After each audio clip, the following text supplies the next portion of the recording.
नमस्ते दोस्तों। आज हम बात करेंगे एक बहुत ही लोकप्रिय किताब इकिगाई के बारे में। ये एक जापानी जीवन शैली से जुड़ी गहरी और सरल सीख देने वाली किताब है। अगर आप अपनी लाइफ में पर्पस, बैलेंस और हैप्पीनेस की तलाश कर रहे हैं तो ये किताब आपके लिए है। चलिए पहले समझते हैं व्हाट इज इकिगाई। इकिगाई एक जापानी शब्द है। इकी का मतलब जीवन और गई का मतलब कारण, यानी आपके जीवन जीने का कारण। इकिगाई वो चीज है जो आपको हर सुबह उठने के लिए प्रेरित करती है, जो आपको मीनिंगफुल महसूस कराती है।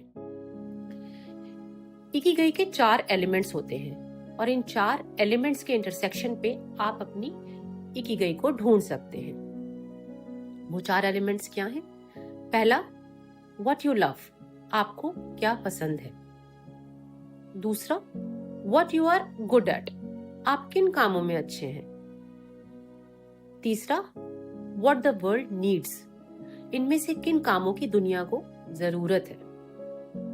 और चौथा, What you can be paid for, इनमें से किन कामों के पैसे मिल सकते हैं। तो इन चारों एलिमेंट्स के इंटरसेक्शन पे आप जिन चीजों को पाएंगे वो आपकी इकिगाई होगी।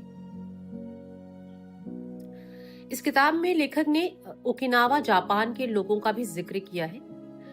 ओकिनावा जापान के लोग दुनिया में सबसे लंबा और खुशहाल जीवन जीते हैं। उनकी कुछ खास आदतें हैं जो उनके इकिगाई का हिस्सा हैं। जैसे कि वो कभी रिटायर नहीं होते, वो हमेशा कुछ ना कुछ पर्पसफुल करते रहते हैं। वो रोज थोड़ा बहुत मूव करते हैं। ये फॉर्मल एक्सरसाइज नहीं होती, लेकिन ये उन्हें एक्टिव बनाए रखती है। वो एक प्रिंसिपल फॉलो करते हैं जिसका नाम है हारा हाचीपू, यानी पेट 80% भरने तक खाना और उसके बाद रुक जाना। उनके सोशल बॉन्ड्स स्ट्रांग होते हैं, जैसे मुआई, जिसे सपोर्ट ग्रुप कहा जाता है। और सबसे जरूरी, उनका एटीट्यूड हमेशा पॉजिटिव और ग्रेटफुल होता है।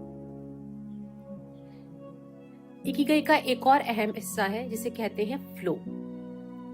जब आप किसी काम में इतने खो जाएं कि समय का पता ही ना चले तो उसे फ्लो कहते हैं। साथ ही छोटी छोटी खुशियों को भी इकिगाई में गिना जाता है। इन्हें माइक्रो जॉयज कहा जाता है, जैसे कि सुबह की धूप, एक कप गरम चाय, किसी फूल को बहुत ध्यान से देखना या किसी अपने की मुस्कान।